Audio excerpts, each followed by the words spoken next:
नमस्कार दोस्तों, आपके अपने YouTube channel online Hindi teaching with Shiv sir में आप सभी का बहुत बहुत हार्दिक स्वागत है। आज हम सभी रसखान के एक और प्रसिद्ध सवैये मोर पखा मुरली बनमाल हम लोग इसकी व्याख्या करेंगे, इसके अर्थ को समझेंगे, मूल संवेदनाओं को समझेंगे, कवि परिचय को जानेंगे। आइए पहले इस सवैये को पढ़ते हैं। क्या लिखते हैं रसखान? मोर पखा मुरली बनमाल, लख्यो हिय मैं हिय राहु मयोरी, ता दिन ते इन बैरिन को, कही कोन न बोल कुबोल सहोरी। अब तो रस खान स्नेह लाग्यो, को एक कहो को लाख कहोरी। और सो रंग रहो न रहो, एक रंग रंगीले सो रंग रहोरी। इसके प्रसंग को जानने के पहले आइए पहले इसके प्रसंग को समझ लेते हैं कि यहाँ पर श्री कृष्ण की जो वस्तुएं हैं जिसे वो पसंद करते हैं, जिसे उदाहरण करते हैं, क्या मोर पखा, सर पर मोर पखा धारण करते हैं, मुरली उनकी प्रिय वस्तु है, और बनमाल जो माला वो पहनते हैं। यहाँ उसके प्रति गोपियों की भाव को दर्शाया गया है। इस प्रसंग में इस सवैये के अर्थ को हम लोग समझेंगे। उसके पहले आइए कवि के परिचय को जान लेते हैं। कवि रसखान के बारे में जानना जरूरी है। किसी भी कविता को पढ़ने के पहले आप उसके कवि के बारे में अवश्य जानेंगे। पिछले जो रसखान के सवैयों की हमने व्याख्या की है अपने चैनल पर, उसमें भी दिया गया है और इस बार फिर मैं रिवाइज करवा दे रहा हूँ। रसखान का जन्म सन 1548 में हुआ माना जाता है। उनका मूल नाम सैयद इब्राहिम था और वे दिल्ली के आसपास के रहने वाले थे। कृष्ण भक्ति ने उन्हें ऐसा मुग्ध कर दिया कि गोस्वामी विट्ठल नाथ से दीक्षा ली और ब्रजभूमि में जा बसे। सन 1628 के लगभग उनकी मृत्यु मानी जाती है। सुजान रसखान और प्रेम वाटिका उनकी उपलब्ध कृतियाँ हैं। रसखान रचनावली के नाम से उनकी रचनाओं का संग्रह मिलता है। प्रमुख कृष्ण भक्त कवि रसखान की अनुरक्ति न केवल कृष्ण के प्रति प्रकट हुई है, बल्कि कृष्ण भूमि के प्रति भी उनका अनन्य अनुराग व्यक्त हुआ है। उनके काव्य में कृष्ण की रूप माधुरी, ब्रज महिमा, राधा कृष्ण की प्रेम लीलाओं का मनोहर वर्णन मिलता है। वे अपनी प्रेम की तन्मयता, भाव विह्वलता और आसक्ति के उल्लास के लिए जितने प्रसिद्ध हैं, उतने ही अपनी भाषा की मार्मिकता, शब्द चयन तथा व्यंजक शैली के लिए। उनके यहाँ ब्रज भाषा का अत्यंत सरस और मनोरम प्रयोग मिलता है, जिनमें जरा भी शब्दाडंबर नहीं है। आइए इस सवैये की जो कठिन शब्द हैं उसके अर्थ को हम सभी समझ लेते हैं। मोर पखा यानी मोर पंख, मुरली यानी श्री कृष्ण की मुरली को कहा गया, बनमाल कृष्ण के गले की माला, लख्यो अर्थात लक्षित होना, ध्यान में होना, हिय हृदय, उमयो मतलब भाव विह्वल होना, हृदय भर जाना, बैरिन अर्थात दुश्मन, बोल कुबोल यानी व्यंग्यपूर्ण बातें, सहो सहना, स्नेह प्रेम, कहो कहना, रहो लगे रहना या मिल जाना। आइए इसके अब हम सभी व्याख्या को समझने का प्रयास करते हैं। क्या कहते हैं कि मोर पखा मुरली बनमाल, लख्यो ही मैं ही रा उमयोरी। कि कृष्ण को जो वस्तुएं प्रिय हैं, मोर पखा, मुरली और बनमाल,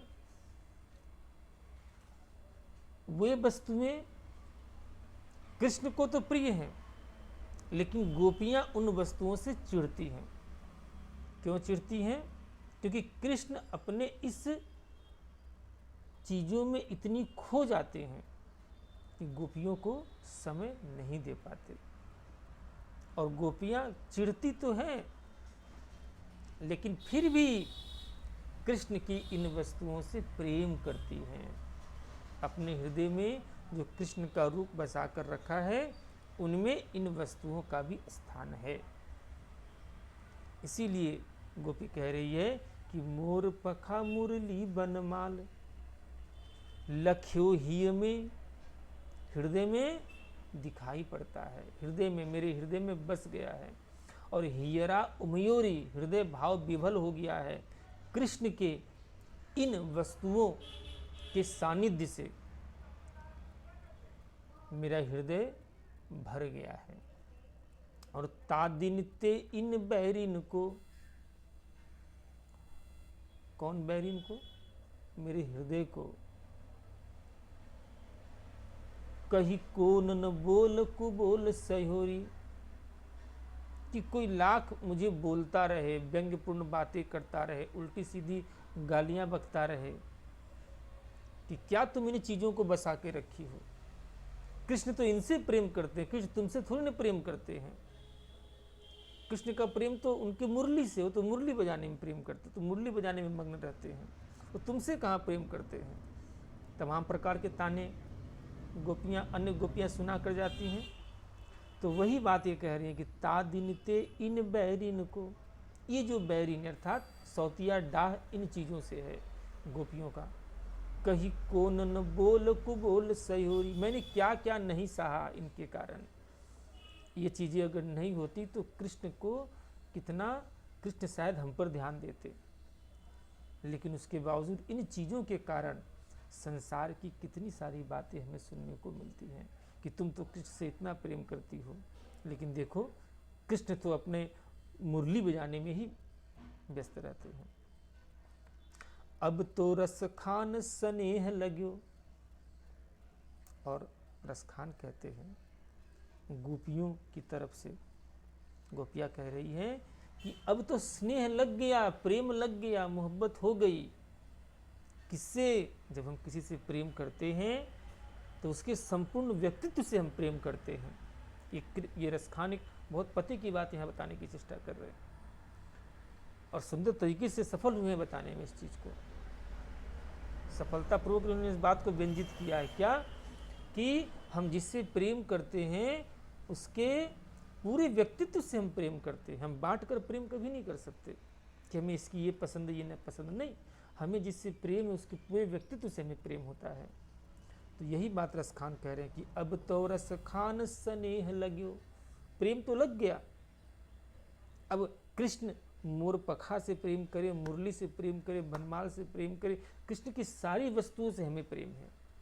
अब तो रस खान स्नेह लग्यो, को एक कहो को लाख कहोरी, कोई एक बात सुनाए चाहे 10 बात सुनाए, चाहे लाख बात हमें सुनाए, कोई कितना भी व्यंग्य हम पर कसे, कोई हम पर कितना भी लांछन लगाए, लेकिन अब कृष्ण के इस सुंदर रूप से प्रेम तो लग गया। और सुरंग सहो न सहो,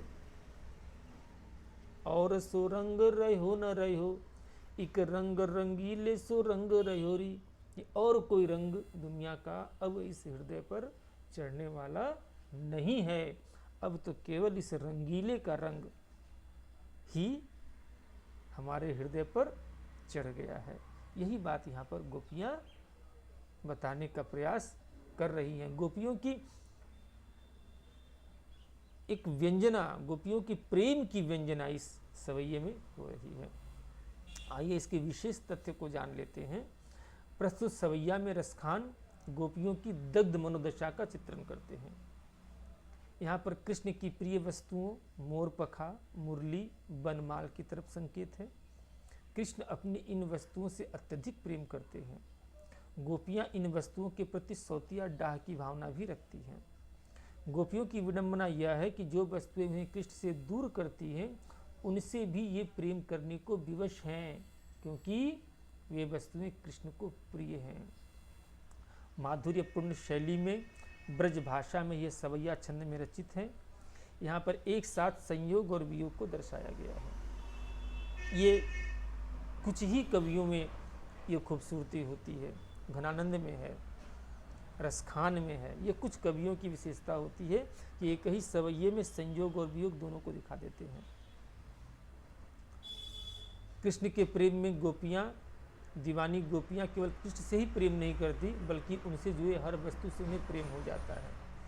रसखान के कृष्ण प्रेम की एक खास विशेषता है कि वे कृष्णमय होकर प्रकृति के हर उपादान में कृष्ण को महसूस करते हैं। मानुष हो तो वही रसखान, बसो ब्रज गोकुल गाम के वारण, जो पशु हो तो कहा बस मेरु, चरुणित नंद की दया। आपने सुना होगा वो, उसका मैंने वीडियो डाला हुआ है चैनल पे कि कृष्ण भक्त केवल कृष्ण से प्रेम नहीं करता, बल्कि कृष्ण के पूरे उस एटमॉस्फेयर से प्रेम करने लगता है जिसमें कृष्ण रचते हैं, बसते हैं, कृष्ण जिसमें रहते हैं।